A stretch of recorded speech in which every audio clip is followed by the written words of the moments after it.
I never aspired to be a model. I always had big lips and I always had these Asian eyes because my grandmother's Chinese.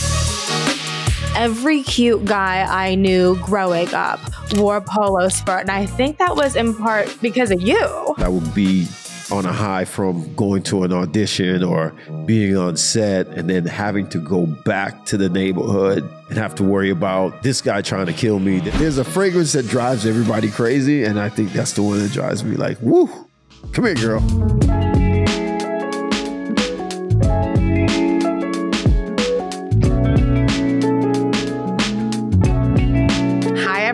Welcome back to another episode of Scent World. I'm Marianne Mychaskiw, and I am honored to be joined by trailblazing supermodel, fashion icon, and one of the most recognizable faces in the world, Tyson Beckford. It is a little bit surreal to me to be speaking to one of the people who I put their poster on my wall back when I was 12 or 13, because in the 90s, you became the face of Ralph Lauren Polo, which led to a career as one of the most successful, groundbreaking supermodels in the fashion industry. You've become known all over the world, have appeared on hundreds of magazine covers, and since then, you've hosted Make Me a Supermodel, appeared in iconic music videos, modeled for Beyonce's Ivy Park campaign, and even created your own fragrance. Tyson Beckford, welcome to the show. Hello, welcome. Yes, thank you. I appreciate it. So let's go back to 1994. This is the year that Polo Sport hit the fragrance market. I feel like every cute guy ever wore this fragrance, and it became one of the best-selling scents of the decade. You helped capture this moment, and it became such a cultural phenomenon. So the way that happened was my manager, Beth Ann Hardison, at the time, in the 60s and the 70s, grew up around Ralph and this photographer by the name of Bruce Weber. So they were in a Rolodex. So me being her new, like, you know, her newest model, she was like, you know, this kid's built like, you know, at that time I was, you know, just had been trying to play football and all that stuff for college. And so I was kind of really super built, more built than I am now. So she decided that she wanted to send me to see Bruce Weber. So I went to see Bruce Weber at his Tribeca office. And, you know, went in there, met him, and I thought to myself, this guy looks like Santa Claus. So, you know, I was just like, I was tripping because I was like, you know, the kid in me was like, is this Santa Claus? Anyway, so I take a bunch of Polaroids for him. You know, he's super sweet. He says to me, look, you know, I think Ralph needs to see these, you know, and I'm thinking, okay, all right, no problem.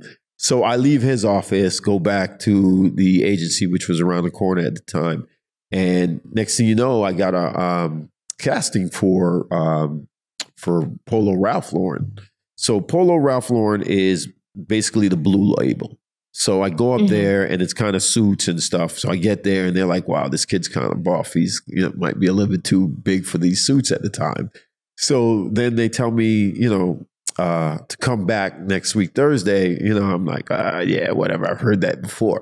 So my booker makes me a booking to go back the following week, which is, you know, I come in and these two ladies at the time, Pat Chrisman and Carter was her name.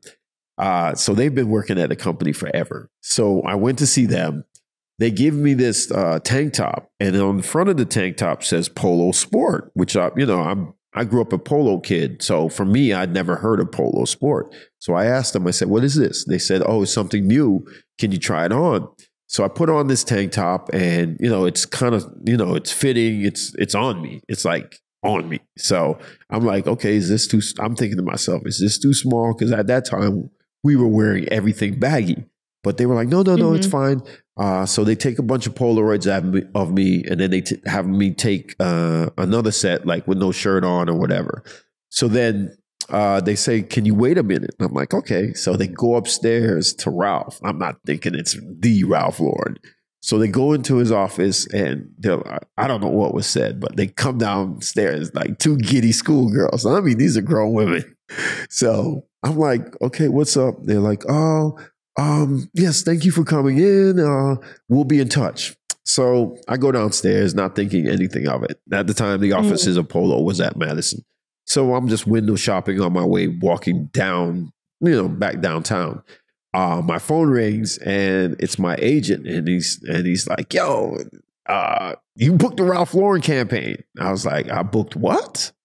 He said, you booked the Ralph Lauren campaign, the fall winter. So I'm like, oh, really? Oh, I'm excited.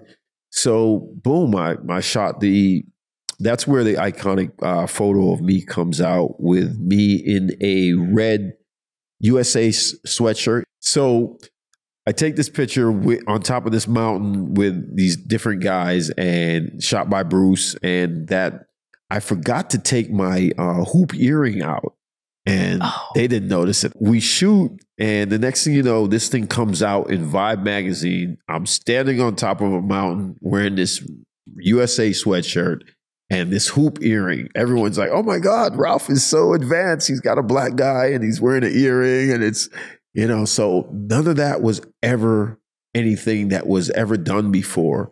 So that was such a powerful image. This magazine came out, this is Vibe magazine, and it was just like the newest magazine to ever drop.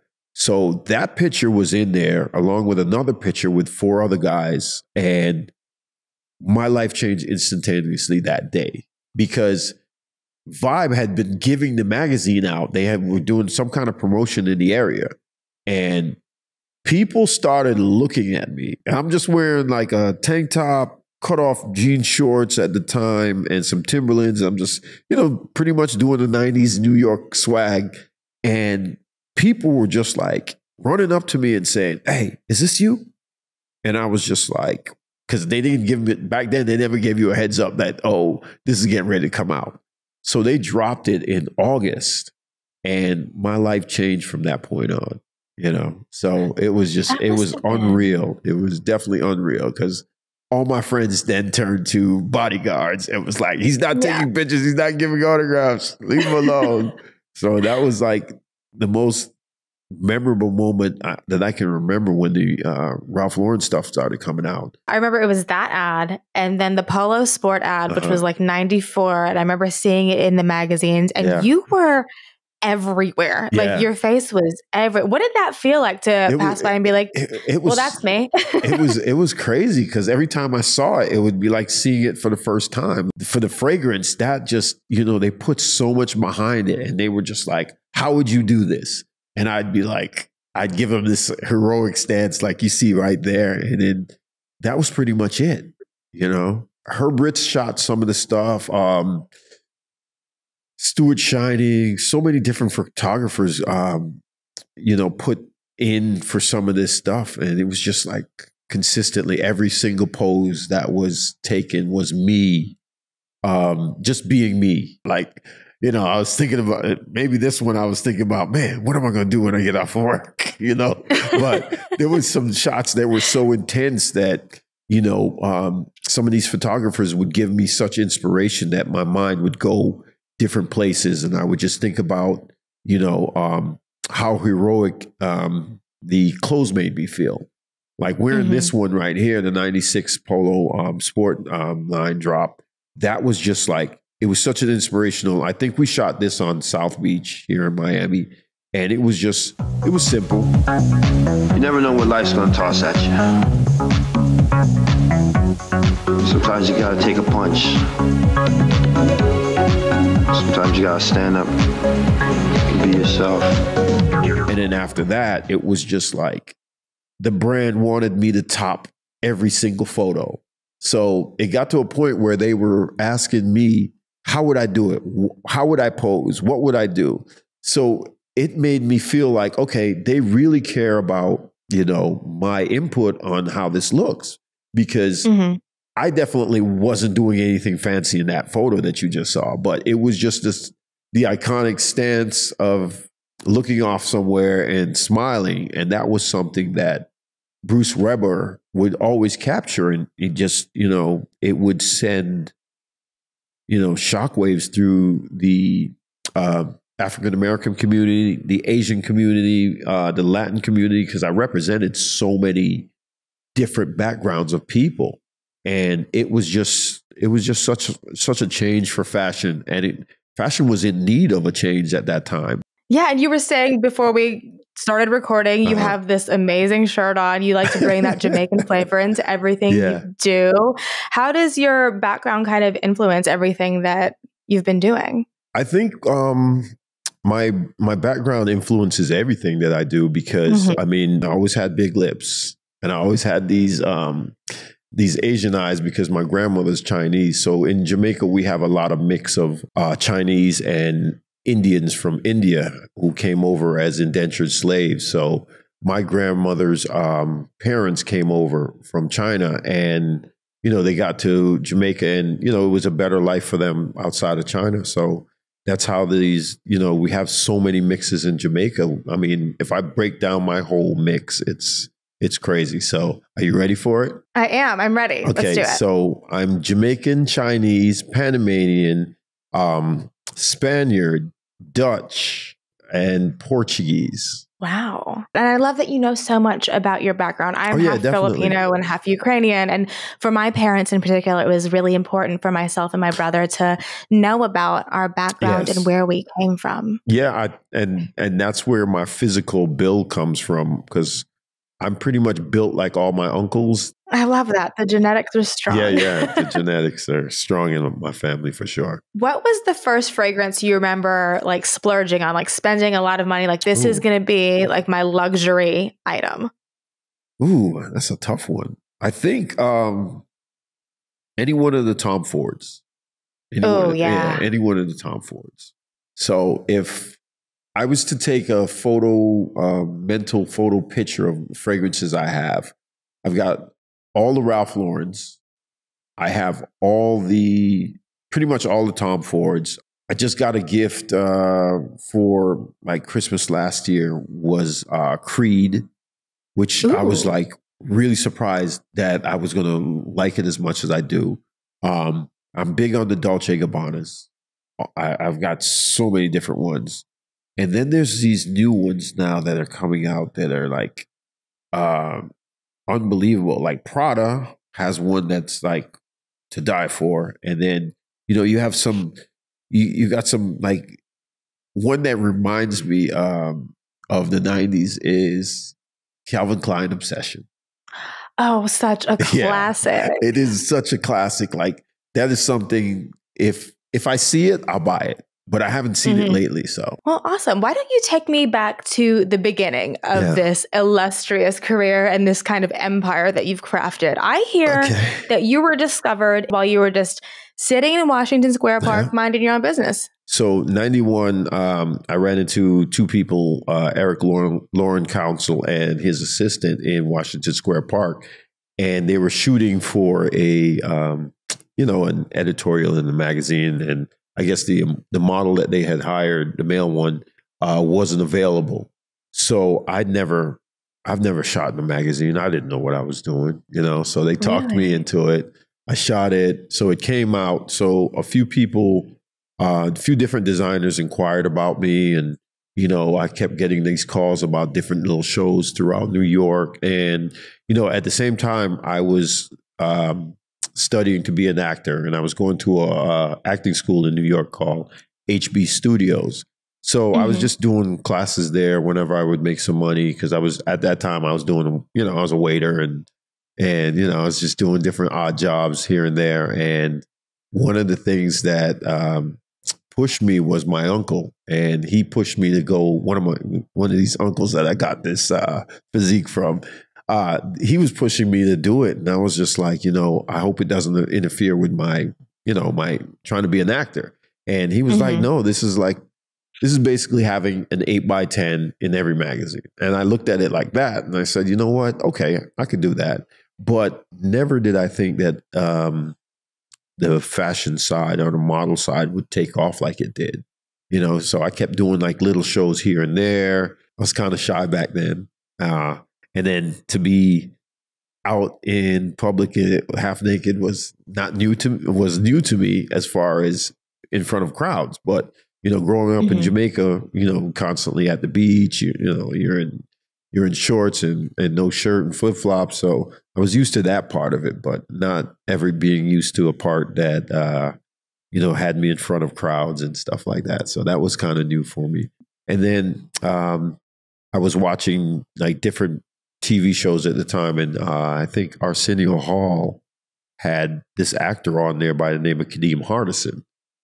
His mom eventually became my manager, Beth Ann Hardison, who's like well known throughout the industry for her accolades as a model, revolutionary, just one who stood up for the Black Girls Coalition, and also one who fought for equal rights in the fashion world, which is still something that we were dealing with up until like 2014, 2015 still. She sat down with me and had a conversation. She was like, what do you want to do with your life? And I said, well, I really don't want to be a model as I sit here in your model agency. But I think I can do that. And I think I want to use it as a stepping stone to, start acting and getting to producing and, doing things like that. So, how many years, 30 plus years later, here I am, now I'm producing my own TV shows. I'm acting in them, and, been in a sort of different movies from Zoolander to Biker Boys. And I don't know what the hell your fool ass was trying to prove, but whatever it was, you proved it.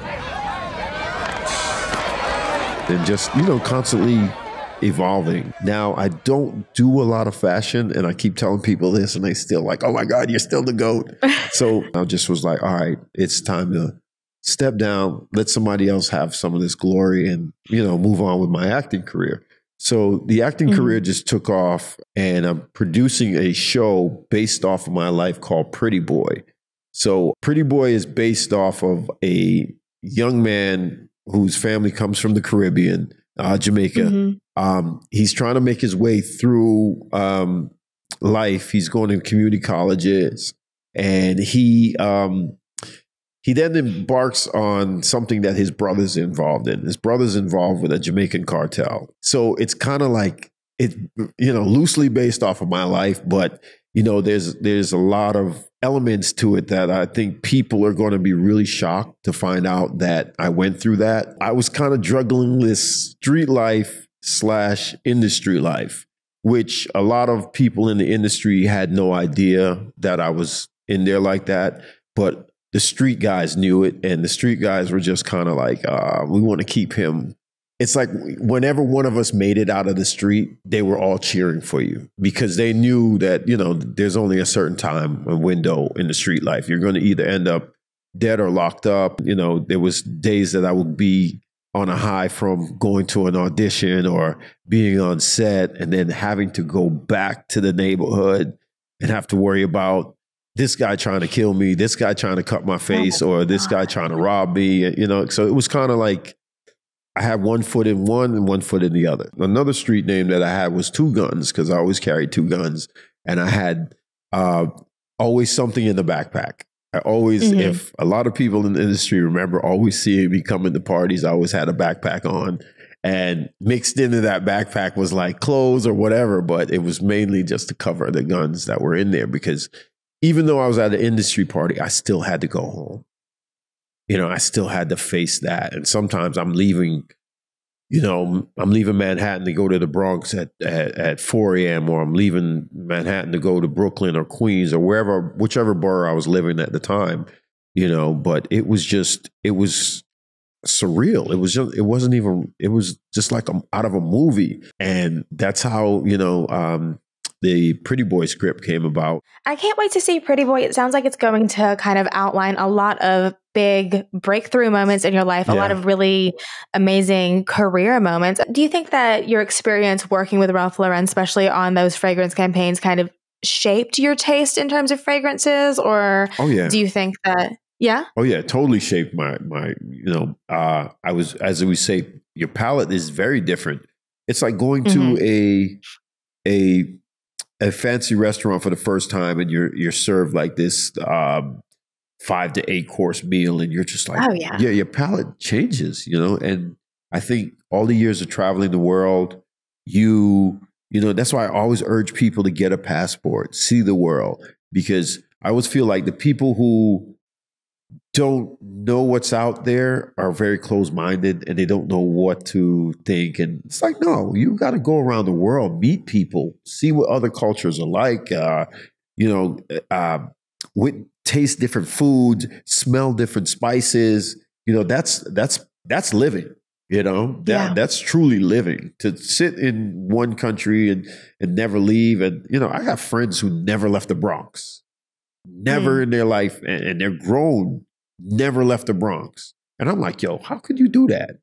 How could you live in one of the greatest cities in the world, but yet still all these influxes of different races and different cultures moving in, and you never thought to say, well, my good friend is from India. I would like to go to India one day to see what his, smell real curry. So for me, working for a brand like Ralph Lauren did that for me. They took me places that I never thought I'd go. And then, I didn't stop till I got here, So for me, it's like, okay, I'm here. Well, speaking of your many projects, Tyson, I have Orion Skye, the fragrance that you launched, right here with me. So when creating Orion Skye, it has a little bit of like freshness, like Polo Sport did.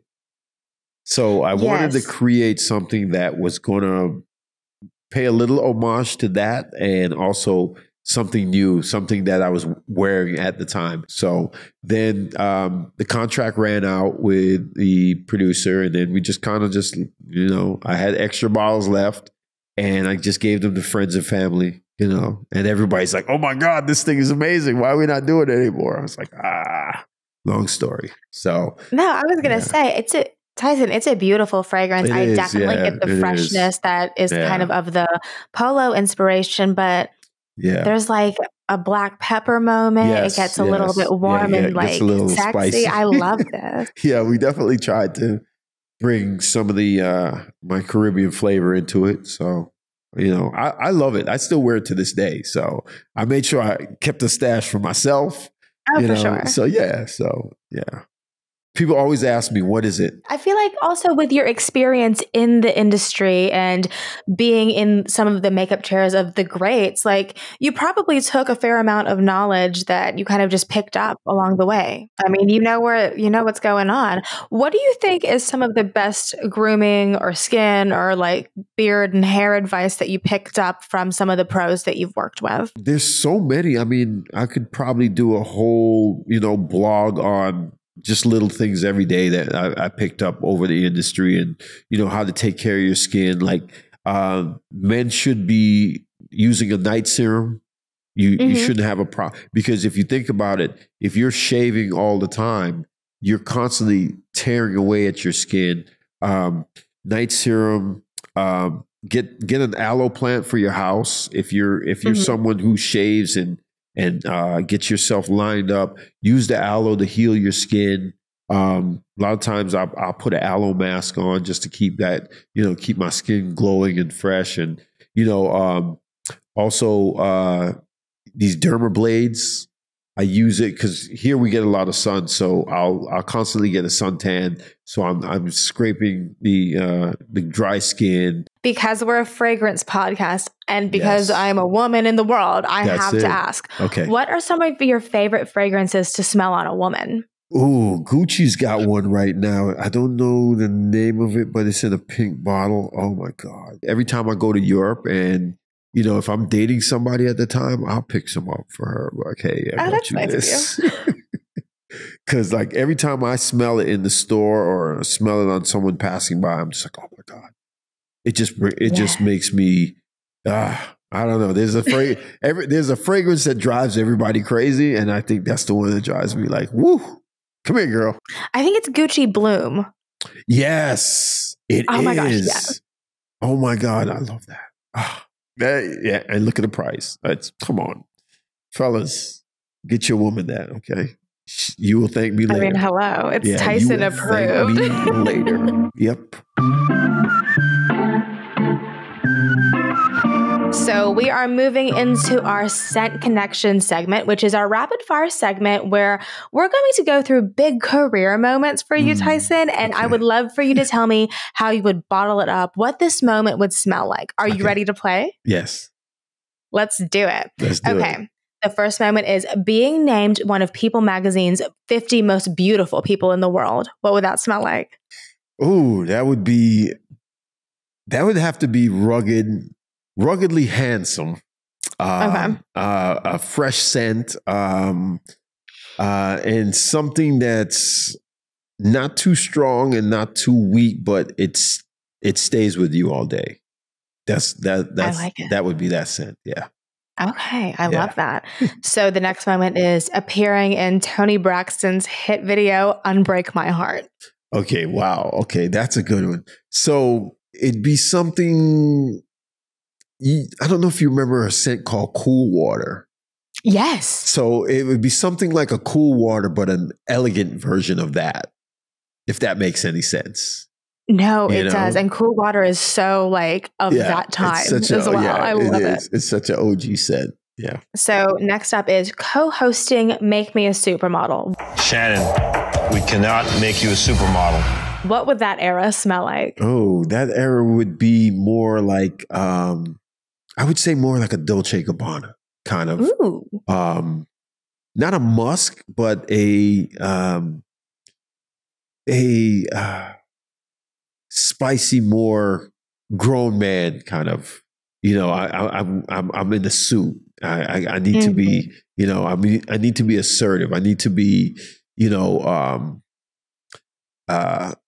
Successful and in control kind of scent. Yes. If that works for that one, yeah, for sure. Yes, you're setting the mood on the set as you're hosting. You're kind of, you're also the mentor for these young people looking at you, but yet still you want to be, you want to be taken serious. So yeah, for sure. Yeah, I would love to know what walking your first runway smelled like.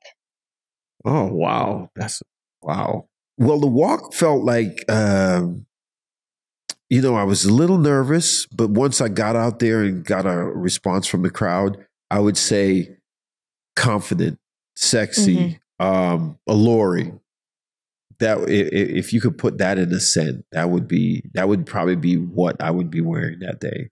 Because getting one person in the crowd to just be like so giddy about you coming out, that was like, so back then we used to walk and look, side to side and forward. And that would give you such confidence watching the reaction from the ladies in the crowd or the gentlemen or, whomever. But yeah, that would definitely have to be that. Yeah, something that brings the confidence. Yeah, for sure. Well, Tyson, thank you so much for taking the time. I could talk to you all day, and I've had so much fun learning about your background as far as modeling and all these things that I never knew about, but also the ongoing projects that you have that I cannot wait to see. Oh, you're going to love Pretty Boy and Throttle. We're going to give you Pretty Boy first, and then you're just going to... the perfect title, truly. Yeah, it really is. I do have to ask, with all of these accomplishments that you have already under your belt, what still gets you excited and what gives you that same rush as you would get when you were first starting out? I think just being on set and watching people's reaction when they see what you've accomplished and where the project is going, because we're gonna highlight the fashion world of the 90s and street fashion and what drove a lot of these designers to be, back then to work. Because if you think about it, back then, all the designers were alive. Everyone was still, like one person who stands out to me is Oscar De La Renta.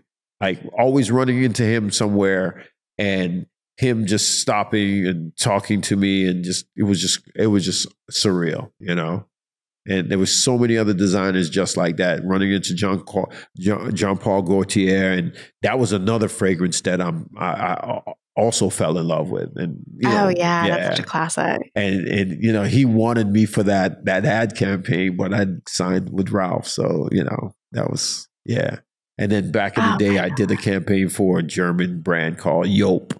And it was just like, there was so many different fragrances that I would have loved to work for, but RL just locked me in, and that was history. Oh my gosh. Yeah. You guys are friends for life. Yeah. Well, Tyson, thank you so much again. It has been an honor, and please come back and talk fragrance anytime. We would love to have you. For sure. I'd love to come back.